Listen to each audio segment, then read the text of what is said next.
خودت آغازگر تغییر باش.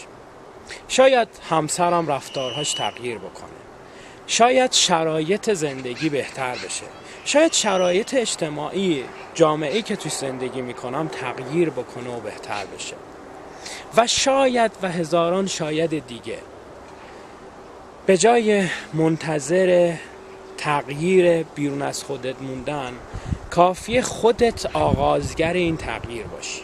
تو یک طرف رابطه با همسرت هستی، تو یک طرف شرایط جامعه هستی و تو یک طرف شرایط کلی زندگی هستی. مطمئناً اگر خودت تغییر رو از خودت شروع بکنی، همه چیز جلوت زانو میزنه، تسلیم اراده تو میشه و تغییر میکنه.